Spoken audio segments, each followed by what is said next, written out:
Hello, good evening to you all. कैसे हैं आप सारे लोग और कैसी चल रही है आपकी प्रिपरेशन। तो आज की वीडियो में हम डिस्कस करने वाले हैं हमारे western political thinker. The name of the thinker is Karl marks.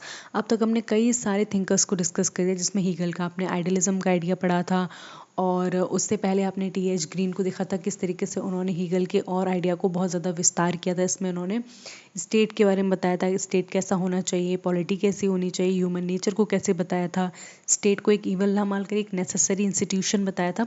वहीं उस डायरेक्शन में एक कंप्लीट हमें सडन चेंज दिखता है एक दूसरी आइडियोलॉजी में, जो कार्ल मार्क्स से शुरू होती है। कार्ल मार्क्स आपके सिलेबस में बहुत ज़्यादा इंपॉर्टेंट पोर्शन बन जाते हैं और बहुत ही ज़्यादा इंपॉर्टेंट थिंकर हो जाते हैं, क्योंकि इनसे तो मतलब ये समझ लो आप पॉलिटिकल थ्योरी है, चाहे वो कम्युनिज्म की हो गई, और वो पूरा कार्ल मार्क्स के इर्द गिर्द घूमती रहती है, और इससे बहुत ज़्यादा इंपॉर्टेंट क्वेश्चंस बनते हैं।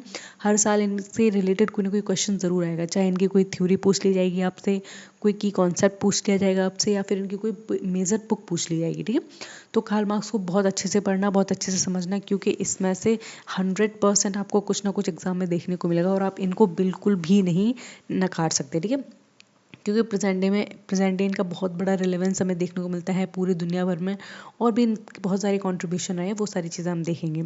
तो सबसे पहले हम कार्ल मार्क्स को डिस्कस कर लेंगे। इनका टाइम पीरियड क्या रहा है, तो 1818 से 1883 इनका टाइम पीरियड रहा है। ठीक है, ये इनका पिक्चर है कार्ल मार्क्स का। देखो बाल बाल कितने बड़ा रखे हैं इन्होंने। ठीक है, बहुत मेजर थिंकर रहे हैं।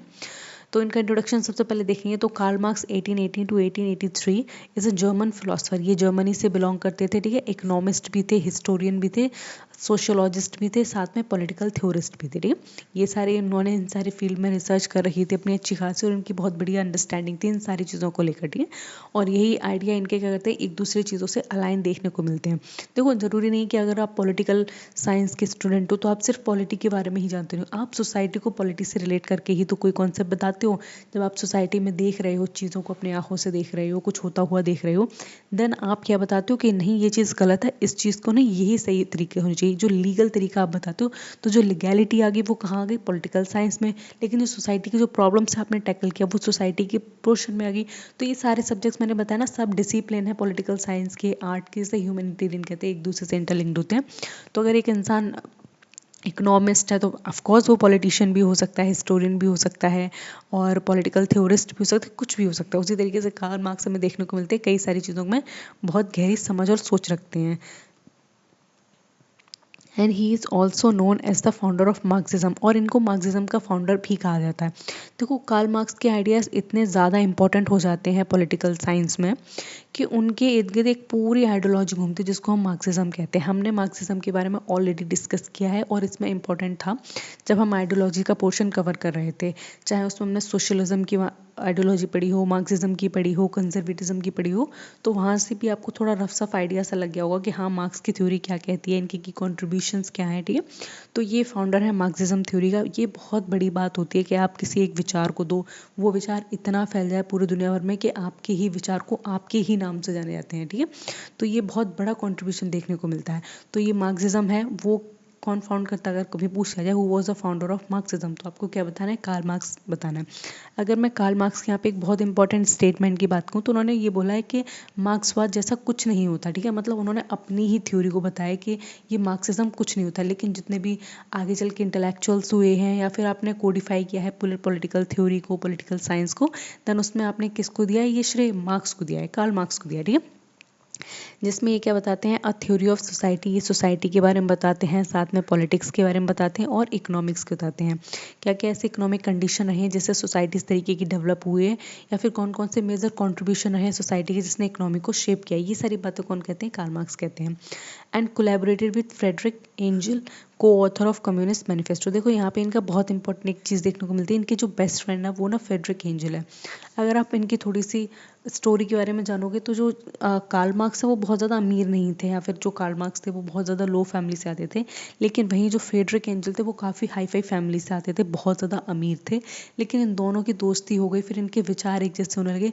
तो आप जितना भी इनका वो देखते हो, इनके मेजर आर्टिकल्स देखते हो, बुक्स देखते हो, और इनकी बड़ी बड़ी लोगों में जाके मतलब अपने साथ बैठना, उनको बताना इस तरीके से, तो वो ना एंजल की वजह से ही पॉसिबल हो पाए। क्यों? क्योंकि आप देखो एक नॉर्मल सा दिखने वाले इंसान का रिकग्निशन कम होता है, लेकिन वहीं पे कोई इंटेलेक्चुअल है, कोई बहुत ज़्यादा रिच बैकग्राउंड से आता है तो उसकी जान पहचान या फिर उसकी जो इंटेलेक्चुअल सर्कल में बहुत ज़्यादा हाईएस्ट पोजीशन होती है। तो इन सब का फ़ायदा किसको मिला? अल्टीमेटली कार्ल मार्क्स को मिला। ठीक है, तो एक स्टेटमेंट भी कहा जाता है कि अगर एंजल नहीं होते तो कार्ल मार्क्स नहीं होते। ठीक है, ये बोला जाता है।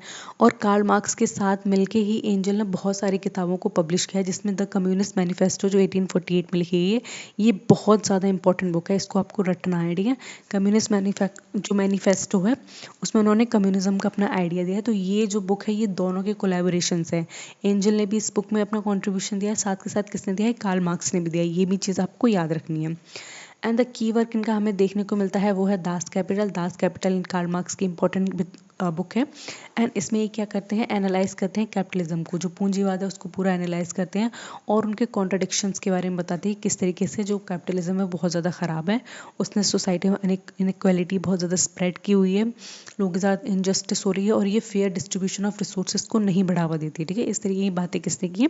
कार्ल मार्क्स ने अपने दास कैपिटल बुक में। ठीक है, and Marx combined philosophy, economics and politics to create a scientific analysis of how societies evolve।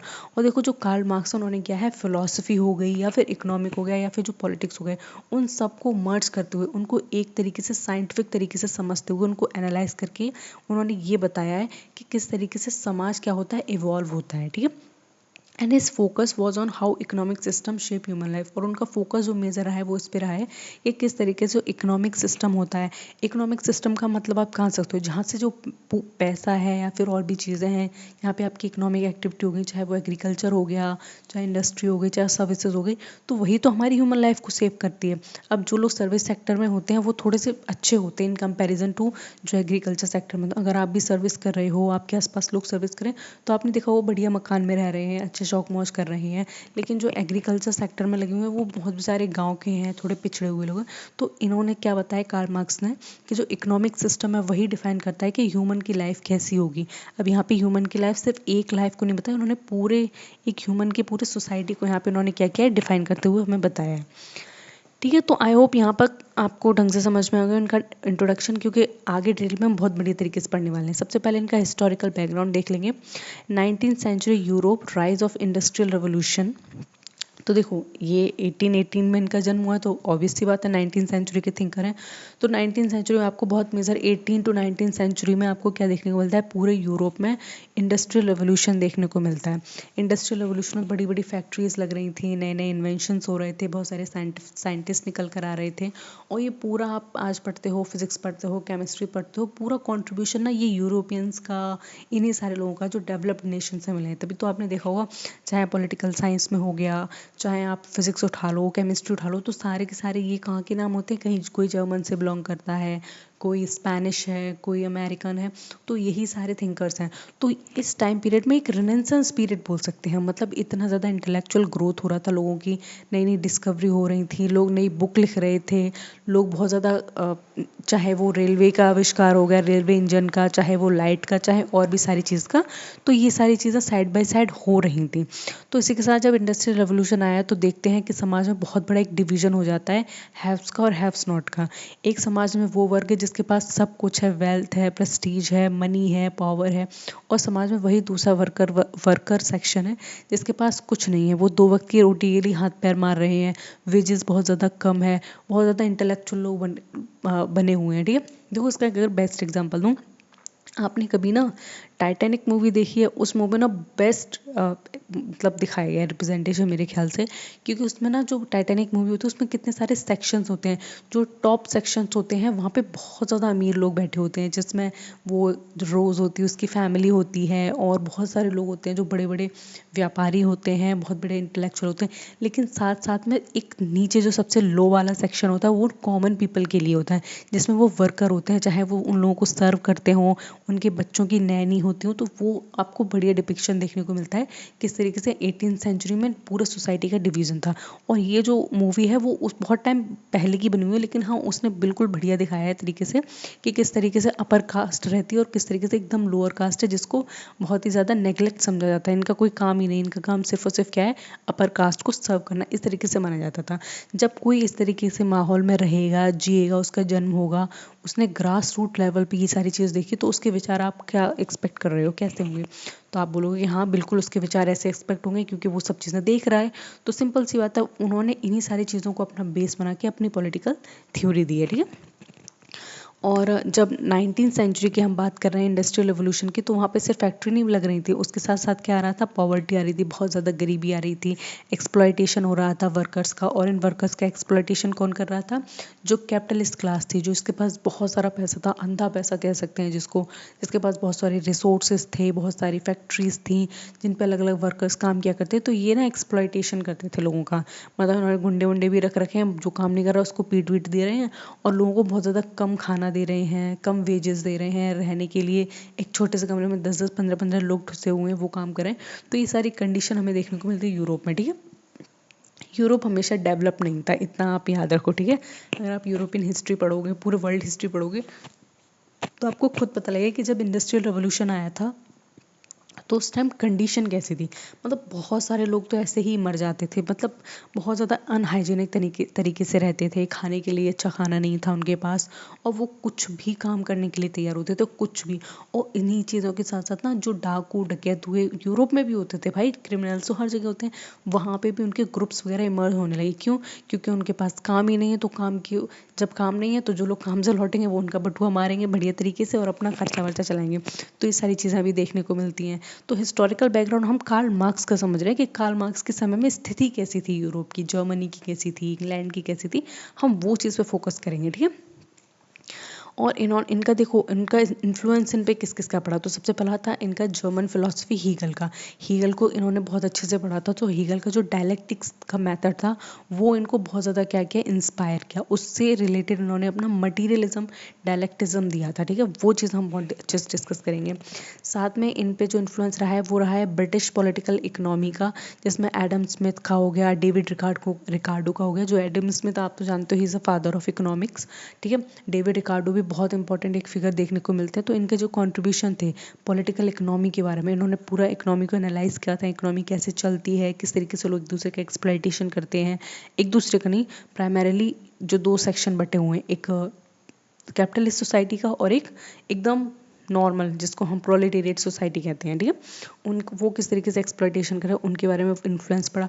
साथ में जो फ्रेंच सोशलिज्म था, जिसमें ये यूटोपियन सोशलिज्म कहते हैं, उनके ऊपर, उनके लिए इनके अंदर से ना एक बोल सकते हैं जो न्यूट्रलाइजेशन होता है, या फिर जो उनके गुस्सा बोल सकते हैं, वो भरा था। क्योंकि अगर आप फ्रेंच सोशलिज्म की बात करोगे तो उसमें आप सेंट साइमन को देखोगे और चार्ल्स फूरियर को देखोगे, ठीक है। तो ये लोग क्या बात कर रहे हैं, ये ऐसे बात कर रहे हैं कि ये होना चाहिए, वो होना चाहिए, लेकिन ये नहीं बता रहे कि ये चीज़ होंगी कैसे। ये सोशलिज्म की बात तो कर रहे हैं कि समाज में सारे लोगों की वेल्थ इक्वल होनी चाहिए, इक्वालिटी होनी चाहिए, ये होना चाहिए, वो, लेकिन कैसे होना चाहिए वो नहीं दे रहे हैं। तो इसको ना कार्ल मार्क्स ने यूटोपिया बोला है। यूटोपिया का सिंपल सा मतलब होता है ऐसी चीज़ जो प्रैक्टिकल नहीं हो, जो सिर्फ ख्याली पुलाव होता है। जिसका बेस्ट एग्जाम्पल मैं दूं कि यूनिकॉर्न, जिसको कहते हैं ना कि यूनिकॉर्न एक घोड़ा होता है, वो हमारी सारी विशेष पूरी करता है, तो ये मेरा ख्याल है, वो कभी रियलिटी नहीं हो सकता। उसी तरीके से जो कार्ल मार्क्स हैं वो फ्रेंच सोशलिज्म को एक यूटोपियन सोशलिज्म कहते हैं कि ये पूरा जो आपने समाजवाद दिया है इसका कोई तर्क नहीं है, ये ऐसे इस्टेब्लिश हो ही नहीं सकता, ठीक है। तो इसका इन्फ्लुएंस इनके ऊपर बहुत ज़्यादा पड़ा, तब इन्होंने अपने आइडियाज़ डेवलप किए ये सारी चीज़ें देखते हुए। And the Marx idea develop as a reaction to rapid industrialisation and extreme inequality. और इनके जो आइडियाज़ थे वो एक रिएक्शन के थ्रू क्या हुए, डेवलप हुए। किसके अगेंस्ट हुए ये रिएक्शन? तो आपने देखा रैपिड इंडस्ट्रियलाइजेशन, बहुत ज़ोरों शोरों से क्या हो रहा था, इंडस्ट्रियलाइजेशन हो रहा था, औद्योगिकरण हो रहा था, जिसमें फैक्ट्रियाँ लग रही थी, पॉपुलेशन भी ग्रोथ बहुत ज़्यादा हो रही थी, ठीक है। लोग विलेजेस से अर्बन सेंटर्स की तरफ भाग रहे थे, ठीक है, लेकिन वहाँ उनके रहने के लिए कुछ था नहीं, तो कैंप लगा लगा के रह रहे हैं, वहीं कमा रहे हैं, वहीं घर आ रहे हैं और खा पी रहे हैं। जिस तरीके से भारत में भी प्रेजेंट है, आप लोग कहीं देखते हो ना, धारावाही जो जगह है, जिस झुग्गी झोपड़ी में लोग रहते हैं, फिर वहाँ पे काम करते हैं आसपास की जगह में, फिर अपना गुजारा करते हैं। इस तरीके की सिचुएशन भी यूरोप ने देखी है, ठीक है। यूरोप हमेशा से ऐसा नहीं था जिस तरीके से आज आपको ग्लोरीफाई करके दिखाया जाता है, ठीक है। साथ के साथ में क्या है, एक्सट्रीम इनइक्वालिटी, और उसी के साथ जो एक्सट्रीम इनइक्वालिटी फैली हुई थी उस चीज़ों ने भी बहुत ज़्यादा कार्ल मार्क्स के आइडिया को शेप किया। And he borrowed Hegel dialectics but made it materialistic rather than spiritual. उन्होंने क्या किया, जो हीगल ने दिया था हमें एक डायलेक्टिकल का कॉन्सेप्ट दिया था जिसमें उन्होंने स्पिरिचुअल की बात की थी, तो उन्होंने इसको स्पिरिचुअल ना बता के क्या बताया, मटेरियलिस्टिक बताया। मतलब इन्होंने सिंपल से ये बताया कि आज ह्यूमन बींग्स जैसे भी हैं तो वो इकोनॉमी डिसाइड कर रही है कि वो कैसे हैं, उनकी सोसाइटी किस पे डिसाइड करती है, इकोनॉमी पे डिसाइड डिसाइड करती है। अगर मान लो इंडिया के 90% लोग एग्रीकल्चर पे डिपेंड हो जाएं तो हमारी एग्रीकल्चरल इकोनॉमी होगी। अगर भारत के मान लो 90% लोग हैं सर्विसेज पे डिपेंड हो जाए, जो थर्ड सेक्टर ऑफ इकोनॉमी होता है, तो भारत की इकोनॉमी कैसी होगी? कैपिटलिस्ट इकोनॉमी होगी।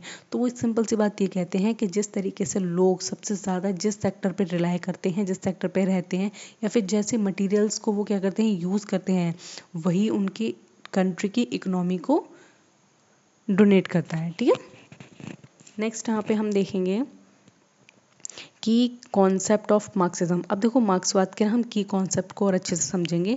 तो सबसे पहले ये कॉन्सेप्ट देखते हैं हिस्टोरिकल मटेरियलिज्म का। अब हिस्टोरिकल मटेरियलिज्म का मतलब है society develop depends on material economic condition. इनका मानना है जो समाज है वो किस तरीके से डेवलप हुआ है, वो डेवलप हुआ है मटीरियल और इकोनॉमिक कंडीशंस पे। अब इसका सिंपल सा मतलब मैंने अभी 2 मिनट पहले आपको समझाया है। देखो हिस्ट्री में सबसे पहले हम किस उस पे रहते थे, हम जंगलों में जाते थे, वहाँ पे शिकार करते थे, खाना पीना खाया और बस खाया पिया, शिकार उकार करके लाए, उसको पकाया कच्चा मांस वगैरह और खा लिया। तो हमारी सोसाइटी किस तरीके से थी? हमारी सोसाइटी थी हंटर गैदरर्स की। ठीक है, हम हंटिंग करते थे और गैदरिंग में कर रहे थे हंटिंग। ऐसा तो नहीं कि एक लोग गया उसको बड़े से हाथी को मार के लाया, नहीं, 25-60 लोग एक साथ जाते थे, बड़े बड़े भाले वाले लेके उसको 4-5 जगह चुभाए, वो मर गया और उसको ले आया। तो सोसाइटी कैसी थी? हंटर गैदरर्स की थी। उसके बाद थोड़े टाइम बाद हमने क्या है, एक सेटल्ड लाइफ शुरू की। सेटल्ड लाइफ में हमने क्या शुरू किया? हमने ये शुरू किया सेटल्ड लाइफ में कि हम यहाँ पे रहेंगे आराम से, मस्त एकदम एग्रीकल्चर करेंगे और हमारे घर भी होंगे, हमारे फैमिली इंस्टीट्यूशंस भी होंगे, हमारे फैमिली में इतने होंगे। तो जो एग्रीकल्चर जब उन्होंने शुरू किया तो उनकी सोसाइटी कैसी बन गई? एग्रीकल्चरल सोसाइटी बन गई। तो ये सब कैसे हुआ? मतलब आप कह रही हो पहले कि हंटर गैदरर सोसाइटी थी, फिर कह रही हो एग्रीकल्चर सोसाइटी। तो मैंने कहा हाँ बिल्कुल, वो जिस तरीके से इकोनॉमिक एक्टिविटी परफॉर्म करेंगे, जिस तरीके से उनकी मटेरियल लाइफ होगी, वही डिसाइड करेगा कि उनकी सोसाइटी कैसी होगी। ठीक है, तो हिस्टोरिकल मटेरियलिज्म का आइडिया आपको समझ में आ गया होगा। दूसरा इनका जो इंपॉर्टेंट आइडिया है वो डायलेक्टिकल मटेरियलिज्म का आइडिया है। डायलेक्टिकल मटेरियलिज्म का आइडिया है contradiction in society led to change. देखो इनका ये मानना है कि जब सोसाइटी में, जब समाज में कॉन्ट्रडिक्शंस आ जाते हैं तो उसकी वजह से क्या होता है, समाज में परिवर्तन आते हैं। अगर आपको आज प्रेजेंट डे एग्जिस्टिंग सिस्टम पसंद नहीं आ रहा है, आप बहुत ज़्यादा इसके खिलाफ हो, तो आगे चल के ये सिस्टम नहीं रहेगा। क्यों? क्योंकि इतने बहुत टाइम से क्या है, इनके बीच में कॉन्ट्रडिक्शन आ रहे हैं, तो वो सिस्टम कभी भी आगे चल के सर्वाइव नहीं कर पाएगा। तो सिंपल सी बात यही कह रहे हैं डायलेक्टिकल मटेरियलिज्म में। तीसरा ये अपना कोर कॉन्सेप्ट देते हैं क्लास स्ट्रगल का। हम इन सबको बहुत अच्छे से पढ़ेंगे, लेकिन यहाँ पे बस थोड़ा सा हमें वन लाइनर में दिया गया। क्लास कॉन्फ्लिक्ट का मतलब है conflict between oppressor and the oppressed, diverse history. इनका मानना है कि समाज में 2 तरह के लोग होते हैं। एक वो होते हैं जो जिनका शोषण हो रहा होता है, और एक वो लोग होते हैं जो शोषण कर रहे होते हैं। और यही हिस्ट्री में होता हुआ आया है। मतलब जब से ह्यूमन बींग्स पैदा हुए हैं तब तक क्या हुआ है, एक वर्ग ने दूसरे वर्ग को हमेशा क्या किया है, शोषित किया है, और दूसरा वर्ग हमेशा शोषित होता हुआ आ रहा है। तो उसको हम कहते हैं क्लास स्ट्रगल। क्लास का मतलब है जब आप 2 सेक्शन को डिवाइड कर देते हो तो उनको हम क्लास कहते हैं, क्लास ए, क्लास बी। ठीक है, तो मान लो क्लास ए हमेशा से क्लास बी को क्या कर रही है, शोषित कर रही है, उसका बहुत ज़्यादा एक्सप्लॉयटेशन कर रही है। तो ये आइडिया भी किसका है? कार्ल मार्क्स का आइडिया है। दूसरा है अलाइनेशन की, तो उन्होंने थ्योरी दी है, बहुत बेस्ट अच्छी थ्योरी है। उन्होंने वर्कर्स के रिलेटेड ये थ्योरी दी है। इनका मानना है workers lose control over their labour and creativity under capitalism. इन्होंने माना है कि जब पूंजीवाद किसी देश में होता है, पूंजीवाद का मतलब है जब सारे के सारे रिसोर्सेज, वेल्थ बड़े लोगों के हाथ में होती है या फिर फ्यू पीपल के हाथ में होती है, जो सबसे ज़्यादा अमीर होते हैं वही सब चीज़ कंट्रोल करते हैं। तो जो वर्कर्स होते हैं जो किसी प्रोडक्ट को बनाते हैं, वो क्या होता है, उन्हें उनकी वर्क की या फिर उन्हें उनकी मेहनत की सही वो होती वैल्यू नहीं मिल पाती है। ठीक है, सिंपल सी बात है, मैं एक वर्कर हूँ, मैं मान लो बॉल बना रही हूँ, ठीक है, और मैं किसी XYZ कंपनी के लिए बॉल बना रही हूँ। उस बॉल को वो XYZ कंपनी कितने रुपए में बेच रही है? वो 100 रुपये में बेच रही है XYZ कंपनी। ठीक है, किसको बेच रही है? कंज्यूमर्स को बेच रही है, कस्टमर्स को बेच रही है।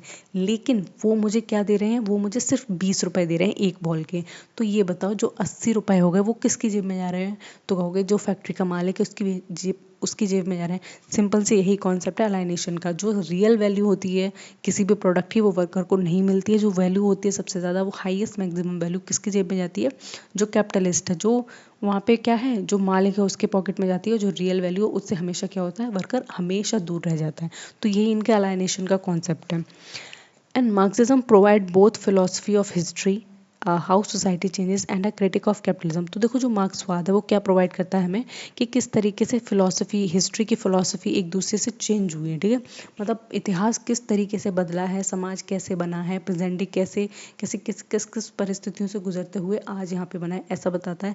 साथ में एक बहुत बड़ा क्रिटिक हमें देखने को मिलता है कैपिटलिज्म का। साथ में क्या है कि पूंजीवाद को इतना ज़्यादा क्रिटिसाइज करता है कि पूंजीवाद को पूरी तरीके से नकारता है। क्यों? क्योंकि पूंजीवाद ने समाज को सिर्फ और सिर्फ क्या दी है, इनइक्वालिटी दी है, असमानता दी है, लोगों के बीच में बहुत ज़्यादा क्या किया है, एक बहुत वाइड गैप क्रिएट किया है।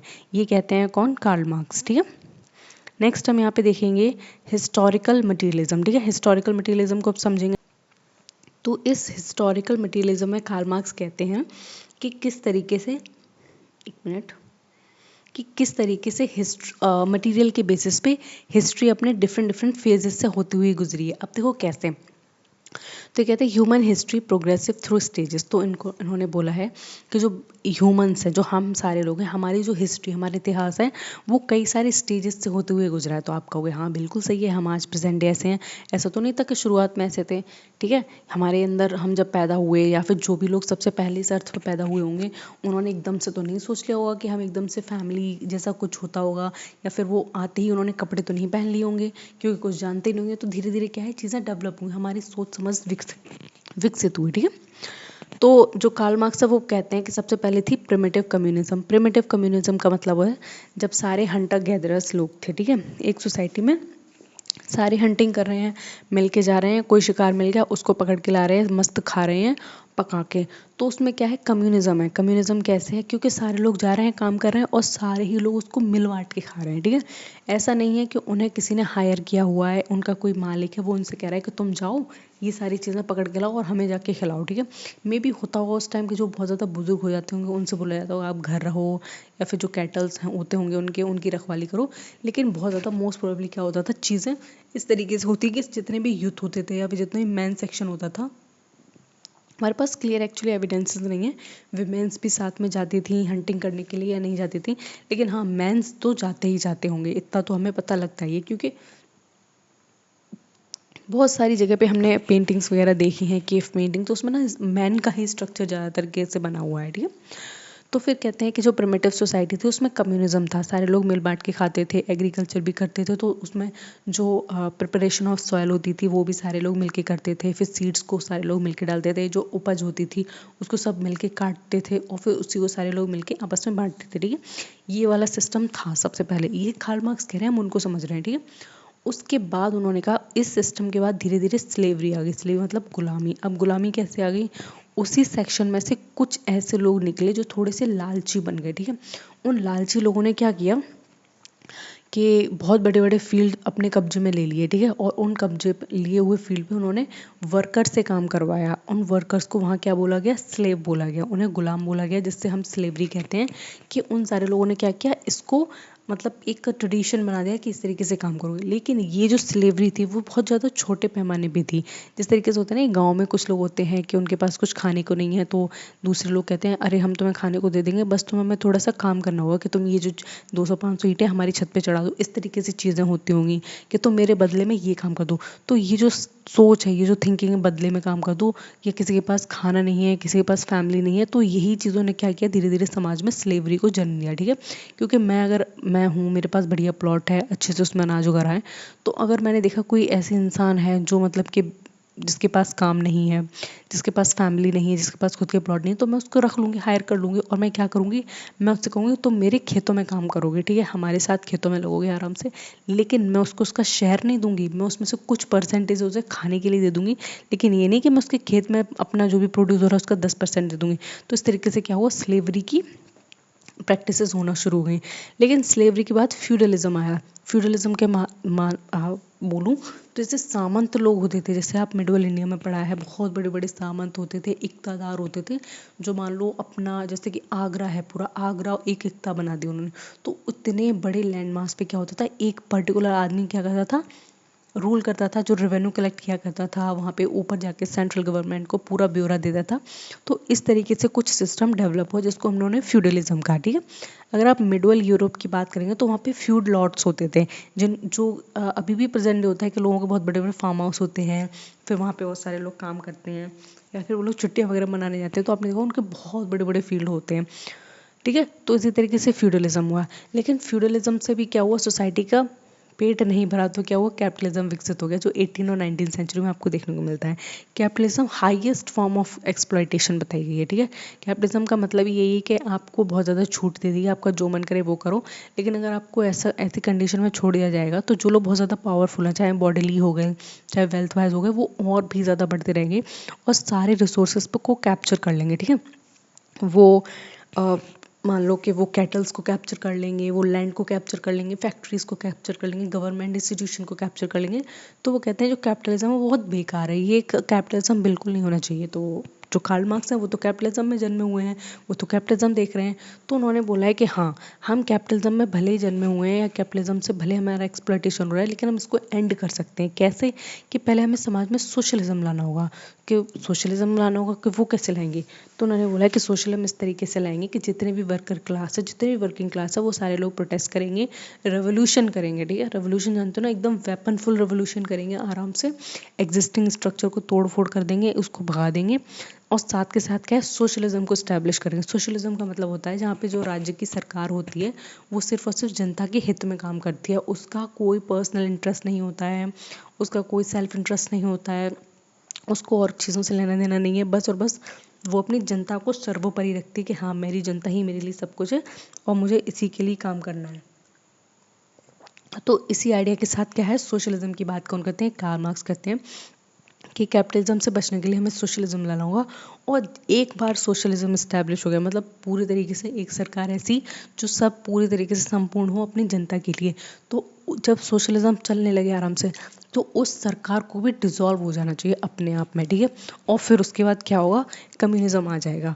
मतलब एक ऐसी स्टेज उन्होंने बताई यहाँ पे कोई सरकार नहीं है, कोई कुछ नहीं है, ह्यूमन को इतना अच्छा बता दिया उन्होंने कि वो लोग एकदम राजी हैं काम वाम करने के लिए, उन्हें कुछ नहीं चाहिए, वो कोई सेल्फिश नहीं। तो कम्युनिज्म की बात कौन करते हैं, यहाँ पर कार्ल मार्क्स करते हैं, ठीक है। तो यहाँ पे इनकी सारी स्टेजेस आपको समझ में आ गई किस तरीके से हिस्ट्री ने मटेरियल के साथ में कोलैबोरेट करके एकदम से स्टेजेस ऑफ ह्यूमन हिस्ट्री बनाई है, ठीक है, ये बात कहते हैं। तो इसी आइडिया को हम बेस और सुपर स्ट्रक्चर का आइडिया भी कहते हैं। देखो, बेस का मानना है economic structure, forces and the relationship of production, और सुपर स्ट्रक्चर का मतलब है institution, idea, law, politics shaped by base. अब देखो इसका बेस और सुपर स्ट्रक्चर का मतलब क्या होता है। देखो ये कोई मैंने एक जगह ले ली, इसका क्या है, ये बेस है, ठीक है, और इसके ऊपर क्या रख खड़ा है, ये सुपर स्ट्रक्चर खड़ा है इस बेस के ऊपर, ठीक है। तो ये हम समाज मान रहे हैं, इसको पूरा हमने सोसाइटी कंसिडर किया है, ठीक है। तो जो बेस है, अगर मान लो इस बेस पे एग्रीकल्चर प्रोडक्शन सबसे ज़्यादा हो रहा है, तो ये पूरी सोसाइटी कैसे बन जाएगी, एग्रीकल्चरल इकोनॉमी बन जाएगी, ठीक है, एग्रीकल्चरल इकोनॉमी बन जाएगी आराम से। लेकिन अगर ये जो बेस है इस पे क्या रह रहा है, बहुत ज़्यादा सर्विसेज हो रही हैं, सर्विसेज प्रोड्यूस हो रही हैं इस बेसिस पे, तो यहाँ पे क्या हो जाएगी, ये कैपिटलिस्ट सोसाइटी बन जाएगी। तो ये जो बेस है वो डिसाइड करता है क्या, कि सोसाइटी में किस तरीके से फॉर्म ऑफ गवर्नमेंट या फिर फॉर्म ऑफ सोसाइटी होगी, ठीक है। ये आपको समझ में आ गया आराम से। तो जो यहाँ पे हम बेस की बात कर रहे हैं वो फोर्सेस और द रिलेशनशिप ऑफ प्रोडक्शन, यहाँ पे प्रोडक्शन की बात करते हैं, साथ के साथ में जो सुपर स्ट्रक्चर होता है वो इंस्टीट्यूशन की बात करता है कि किस तरीके से इंस्टीट्यूशन। देखो अगर यहाँ पे एग्रीकल्चरल इकोनॉमी है तो आप समझ जाओ कि यहाँ पे इंस्टीट्यूशन कैसे बने होंगे। मतलब आप किसी खुद ही एक देश को इमेजिन करो जिसकी इकोनॉमी पूरी पूरी एग्रीकल्चर पर डिफाइंड है, तो वहाँ पे इंस्टीट्यूशन के नाम पे देखो लोकसभा हो सकती है, लोकसभा नहीं, ग्राम सभा जैसे हम कहते हैं, ग्राम सभा हो गई, ग्राम समिति, इस तरीके से। लेकिन हम क्या है, हम इंडिया, हम एक बहुत बड़ी इकोनॉमी है, ठीक है, हमारा सर्विस सेक्टर में, इंडस्ट्रियल सेक्टर में बहुत बहुत बड़ा कंट्रीब्यूशन है, हम डेवलपिंग नेशन है।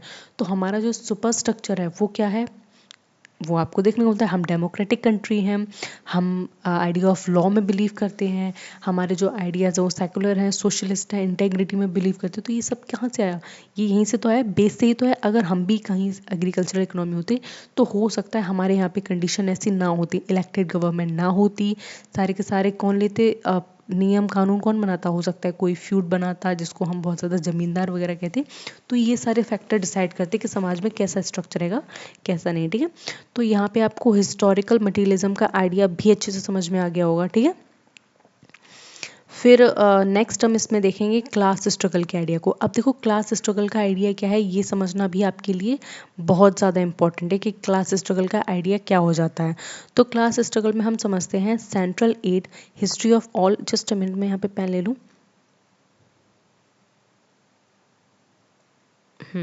तो देखो यहाँ पे क्या बोला है, ये central idea history of all hitherto existing society is the history of class struggle. देखो तो कार्ल मार्क्स सिंपल से एक बात कहते हैं कि जो इतिहास है पूरा, मतलब मनुष्य का जितना बड़ा भी आप इतिहास की बात कर रहे हो वो पूरा क्लास स्ट्रगल पे डिपेंड हुआ है, ठीक है। उनने सिंपल सी एक बात रखी है कि समाज में सदियों से ना क्लास का स्ट्रगल होता आ रहा है, और ये बात सच भी है, आज भी तो हो रहा है। अगर आप इस एग्ज़ाम की प्रिपरेशन कर रहे हो, कुछ बनना चाहते हो, आगे बढ़ना चाहते हो, तो आपके दिमाग में एक पर्टिकुलर क्लास के बारे में एक वो है, व्यू पॉइंट है। कैसे हो सकता है आपके आसपास कुछ बड़े अमीर लोग रह रहे हो, तो आपके दिमाग में यार मैं भी जल्द से जल्द नौकरी कर लूँ, मुझे भी जो नौकरी मिल जाए, तो मैं भी क्या है अपनी जो स्टेटस है या फिर मेरी जो अभी प्रेजेंट सिचुएशन है, मैं इससे निकल कर एक अपर सिचुएशन में पहुँच सकता हूँ, ठीक है। तो ये क्या है, ये आपके अंदर खुद से एक वो है, समझ रहे हो ना, आपके अंदर खुद से एक फोर्स है, एक आपकी डिवाइन फोर्स काम कर रही है, मोटिवेशन फोर्स काम कर रही है कि आप ना अपनी क्लास को, अपने स्टेटस को आगे बढ़ाओ। तो यही कार्ल मार्क्स कहते हैं कि जो पूरा जिंदगी है या फिर पूरी हिस्ट्री है वो क्लास की स्ट्रगल की ही है। जो आपसे गरीब लोग हैं वो भी स्ट्रगल कर रहे हैं लाइफ में कि वो आपके जैसे बन जाएं, और जो आप हैं वो स्ट्रगल इसलिए कर रहे हैं ताकि आप और ऊपर बन जाएं। तो ये पूरा हम स्ट्रगल ही तो कर रहे हैं। तो ये क्लास स्ट्रगल की हिस्ट्री बात करते हैं कौन, कार्ल मार्क्स। तो ये कहते हैं जो कैपिटलिज्म है, जो पूंजीवाद है, उसमें क्या होता है, जो बुर्जोसिस होते हैं, बुर्जोसिस का मतलब होता है owner of the means of production. जो बहुत ज़्यादा अमीर लोग हैं जिनकी एकदम से बढ़िया बढ़िया इमारतें वगैरह बनी हुई हैं, जिन्होंने फैक्टर ऑफ प्रोडक्शन पे कब्जा कर रखा है, सारे लोग मिलजुल के खा रहे हैं, आराम से पैसा खा रहे हैं, ठीक है, देश का वो। और दूसरे क्या है, प्रोलिटेरिएट। मतलब दो क्लासेस मैंने डिवाइड कर दिया है। मैंने तो आपको 2-3 एग्जांपल दे दिए अपने और अपने से छोटे, लेकिन इन्होंने ना 2 क्लासेस बताई हैं। एक बुर्जोसिस क्लासेस है जिसको उन्होंने क्या है अमीर, जिसको एलिट क्लास कहते हैं, एक वो है। दूसरा प्रोलिटेरिएट क्लास है जो क्या है वर्कर क्लास है, हु सेल लेबर, जो क्या करती है, जो अपना लेबर सेल करती है। लेबर का मतलब होता है जो फिजिकल मेहनत होती है, वो क्या करती है, वो सेल करती है किन के लिए, इन सारे पूंजीपतियों के लिए, ठीक है। आज भी देखो सिंपल सा जैसे हमेशा से चला है, कार्ल मार्क्स कोई ज़्यादा पुराने थोड़ी ना, 18th सेंचुरी के थिंकर हैं, 19th सेंचुरी के एक्चुअली। तो वो भी सारी बातें वही कह रहे हैं जो उन्होंने देखी हैं अपनी आंखों से, जो उन्होंने जानी है। तो हम भी तो ये सारी चीज़ें देख रहे हैं।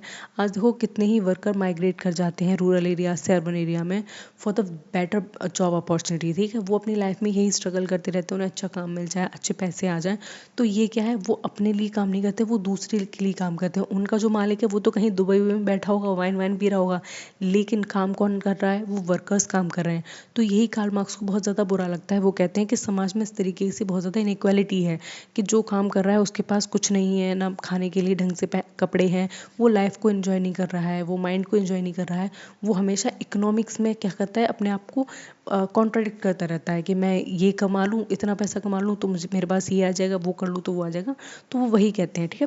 तो आपको ये चीज़ भी याद रखनी है कि जो कार्ल मार्क्स ने बताया है वो 2 क्लासेस के बारे में बताया, जिसको एक बुर्जोसिस क्लासेस कहते हैं, जिसको एलीट क्लास कहते हैं, जो अमीर लोगों की पार्टी है, और दूसरी प्रोलिटेरिएट है, जो क्या है बहुत ज़्यादा नॉर्मल पीपल हैं, वर्किंग क्लास के वो लोग हैं, ठीक है। नेक्स्ट ये कहते हैं exploitation happen through surplus value, और इनका मानना है जो एक्सप्लॉयटेशन होता है वो सरप्लस वैल्यू के थ्रू होता है। Workers get more than they paid. अब जो सरप्लस वैल्यू उसका मतलब देखो क्या है, सरप्लस वैल्यू का मतलब है एक कोई चीज़ पर्टिकुलर बनाई गई है, उसकी वैल्यू ओरिजिनल जो वैल्यू होती है जो मार्केट में कंज्यूमर के पास पहुंचती है, वो वैल्यू उस इंसान को नहीं मिलती है जिसने उसको बनाया है, मतलब वर्कर ने बनाया है। सिंपल सी बात है। अभी मैंने बहुत प्यारा एग्जांपल आपको बताया था कि किस तरीके से मैं एक फैक्ट्री में काम कर रही हूँ, एक बॉल बनाने की फैक्ट्री में। वहाँ पे मुझे तो 20 रुपये मिल रहे हैं उस बॉल को बनाने में, लेकिन उस मालिक की जेब में 80 रुपये जा रहे हैं, जिसने कुछ नहीं किया है, ना वो बॉल को बनाया, ना उसने ये देखा मेरी इसमें कितनी मेहनत लगी है, कितना टाइम लगा, उसको कुछ मतलब नहीं है। उसने सिर्फ और सिर्फ उस बॉल को मेरे हाथ से लिया, 20 रुपये मेरे मुंह पे मारे, और जाके उसको मार्केट में 100 रुपये का सेल कर दिया, और चुपचाप से 80 रुपये अपनी पॉकेट में रख लिए। तो यही क्या, ये एक्सप्लॉयटेशन का तरीका है। इसी को उन्होंने क्या बोला, सरप्लस वैल्यू को। जो 80 रुपये उसने जेब में रखे वो सरप्लस वैल्यू कहलाता है, ठीक है। इसका आउटकम क्या निकल कर आता है, तो रिवोल्यूशन लीडिंग टू सोशलिज्म। तो वो कार्ल मार्क्स हैं, वो ये कहते हैं कि आपको समाज में रिवोल्यूशन लाना होगा। अगर आपको इन स्थितियों से बाहर निकलना है, परिस्थितियों का सामना करना है, तो आप समाज में एक रिवोल्यूशन लाओ और उसके थ्रू क्या करो, सोशलिज्म को स्टैब्लिश करो। क्योंकि अगर सोशलिज्म आ जाएगा तो आपका एक्सप्लॉयटेशन नहीं होगा, और अगर सोशलिज्म नहीं रहा, कैपिटलिज्म रहा, तो आपका सदियों सदियों तक क्या होगा, हमेशा एक्सप्लॉयटेशन होता ही रहेगा। तो इससे बचने के लिए वो कहते हैं कि आप अपने हाथ में हथियार उठा लो, चाहे स्ट्राइक करो, चाहे मारो पीटो, कुछ भी करो, लेकिन भाई रिवोल्यूशन करो समाज में और सोशलिज्म लेकर आओ। ठीक है, ऐसी सरकार बनाओ जो सिर्फ तुम्हारे बारे में बात करे, तुम्हारे हित के बारे में बात करे। दूसरा क्या है, Karl believe conflict between classes is inevitable and lead to new system. जो कहते हैं कि जो कार्ल मार्क्स वो कहते हैं कि जो क्लासेस के बीच में कॉन्फ्लिक्ट चलता रहता है वो इनएविटेबल है और ये एक नए सिस्टम को जन्म देता है। ठीक है, ये ज़रूरी है बहुत ज़्यादा, क्योंकि अगर आप इस सिस्टम के साथ जीते रहोगे तो आपको एक आदत पड़ जाएगी और आपकी पीढ़ी दर पीढ़ी इस एक्सप्लॉयटेशन को सहती रहेंगी। आज आप सह रहे हो, आपने अगर इसके अगेंस्ट आवाज़ नहीं उठाई तो आगे चल के आपके बच्चे, उन्होंने नहीं उठाई आवाज़ तो उनके बच्चे, तो इस तरीके से एक पूरी चेन ऑफ इवेंट्स बनती चली जाएगी और एक सेक्शन ऑफ सोसाइटी हमेशा क्या रहेगा, एक्सप्लॉइट होता रहेगा, दूसरा एक्सप्लॉइट करेगा उसको। ठीक है, तो बस कार्ल मार्क्स यही कहते हैं कि तुम्हें ये सारी चीज़ें बंद करनी होंगी, क्योंकि ये चीज़ें बढ़िया नहीं है, वरना तुम्हारे समाज का या फिर तुम्हारी पूरी कम्युनिटी का हमेशा सत्यानाश ही होता रहेगा। ठीक है, दूसरा यहाँ पे उन्होंने अलाइनेशन का कॉन्सेप्ट दिया है। अब अलाइनेशन का मतलब क्या होता है, एलियन समझते हो, एलियन वर्ड से ही एलियनेशन लिखा है, अलाइनेशन एलियनेशन बोल दो, एक ही बात है।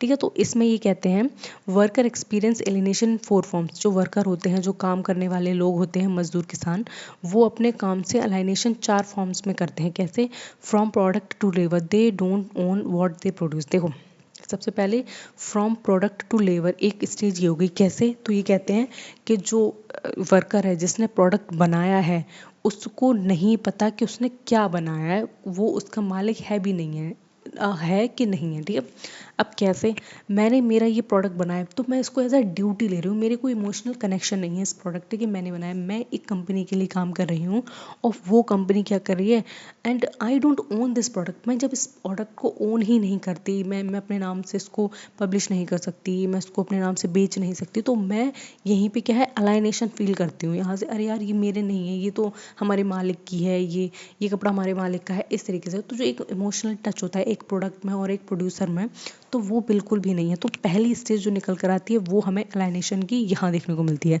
दूसरा है the process of labour became monotonous. देखो, the process of labour, work became monotonous. जो वर्क होता है वो इतना ज़्यादा मोनोटोनस हो जाता है कि उसकी जो पूरे प्रोसेस है वो भी हमें अलाइन कर दी जाती है। ठीक है, किस तरीके से, हम उस प्रोडक्ट को पूरा नहीं बना रहे हैं। ठीक है, उस प्रोडक्ट के हो सकता है कुछ मेजर पार्ट कोई और बना रहा हो, कुछ मेजर पार्ट कोई और बना हो, तो मुझे नहीं पता वो आगे चल के कैसा बनेगा। एक मूर्ति बना रहे हैं, हो सकता है कि मैंने उसकी नाक बना दी हो, आगे जो अगला कारीगर है वो उसके हाथ पैर बना देगा, तो मुझे नहीं पता। तो अलाइनेशन मैंने यहाँ पे फील किया, क्योंकि उस टाइम ऐसा ही सिस्टम चलता था, एक लोग एक ही काम करता था, ये नहीं कि एक लोग पूरा काम करता था, बहुत सारे वर्कर्स लगे होते थे, फैक्ट्रीज में इस तरीके से काम ही होता था। अब मैं बात कर रही हूँ 18 टाइम की। ठीक है, एंड नेक्स्ट कहाँ गया हम, थर्ड अलाइनेशन की स्टेज जो देखने को मिलती है वो है fellow workers, competition instead of corporation. देखो, जो फेलो वर्कर्स हैं उनसे क्या होता था, उनके साथ कंपटीशन लगी रहती थी। क्यों, क्योंकि जॉब सिक्योरिटी थी नहीं, तो उस वर्कर्स का हमेशा ये रहता था, यार मैं 4 प्रोडक्ट ज़्यादा बना लूँ, कहीं कहीं मेरी जॉब ना चली जाए, कहीं ये ना हो जाए।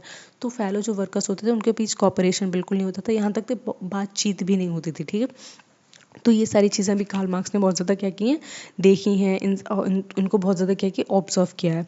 And from human essence, loss of creativity in humanity. और इनका मानना है जो ह्यूमन एसेंस होता है, जो हमारा प्रोडक्ट को लेकर बहुत ज़्यादा प्यार सद्भावना होती है, वो भी हम कहीं ना कहीं एक लास्ट स्टेज पर जाके खो देते हैं, जो कि बहुत बड़ा एक क्रिटिसिज्म है। ठीक है, and the capitalism turn human into cogs of machine. और ये कहते हैं कि जो ह्यूमंस हैं उनको कैपिटलिज्म में एक मशीन की तरह काम किया है। ठीक है, उनका मानना है तुम आओ, प्रोडक्ट बनाओ, चलो निकल जाओ पैसा लेके, बात खत्म, तुम्हारा कोई मतलब नहीं है प्रोडक्ट कहाँ जाएगा, कौन सी मार्केट में बिकेगा, कौन इसको सही से फिनिश्ड गुड लुक देगा, कोई मतलब नहीं है। तो अलाइनेशन जो होता है वर्कर का प्रोडक्ट से, वो बहुत ज़्यादा 4 स्टेजेस में होता है, चाहे प्रोसेस के थ्रू होता हो, चाहे उसके फेलो वर्कर्स के थ्रू होता हो, और जो उसका ह्यूमन टच होता है किसी भी चीज़ को बनाने का, अरे यार ये चीज़ मैंने बनाई मुझे बहुत प्यारी, वो बिल्कुल ख़त्म हो जाती है। ठीक है, and stripping away their creativity. और इससे क्या होता है, उनकी क्रिएटिविटी को क्या होता है, बहुत ज़्यादा झटका लगता है, वो अपनी क्रिएटिविटी से दूर जाने लगते हैं। ठीक है, तो आज के लिए ये यहीं अलाइनेशन तक ही कंप्लीट करते हैं। क्यों? क्योंकि ये टॉपिक जो है काफ़ी बड़ा है, इसमें कम से कम 14-15 स्लाइड्स हैं, हमने 7 स्लाइड कवर कर लिए हैं, ठीक है। और मैं इससे ज़्यादा बोल भी नहीं पा रही हूँ क्योंकि मुझे थोड़ा सा जुकाम वगैरह भी हो गया है। तो ये वीडियो हम यहीं पे पॉज करते हैं, ख़त्म करते हैं। इसका सेकंड पार्ट मैं कल डालूंगी, आप वो भी देख लेना अच्छे से, ठीक है। और इसको ढंग से पढ़ लो, बहुत ज़्यादा इंपॉर्टेंट है। आपको यहाँ पे मेजर वर्क कभी बताया नहीं है, वो भी बताऊंगी आगे। तो बहुत बहुत बहुत ज़्यादा इंपॉर्टेंट है ये कार्ल मार्क्स को, तो आपको पढ़ना ही पढ़ना है और समझना है बहुत ज़रूरी तरीके से। इनके कॉन्सेप्ट पूछ लिए जाते हैं, इनसे स्टेटमेंट बेस्ड क्वेश्चन भी आ जाते हैं कभी कभी। और इनके फ्रेंड का भी नाम ऑब्वियस सी बात है, फ्रेडरिक एंजल, बहुत इंपॉर्टेंट आ जाते हैं। उनके साथ में जिन्होंने कोलैबोरेशन में वर्क किए हैं वो भी पूछ लिए जाते हैं, ठीक है। तो till then take care, bye bye, और चैनल को सब्सक्राइब कर लो और भाई कंटिन्यू रखो प्रिपरेशन, क्योंकि ज़्यादा टाइम नहीं बचा है अब, ठीक है। Okay bye.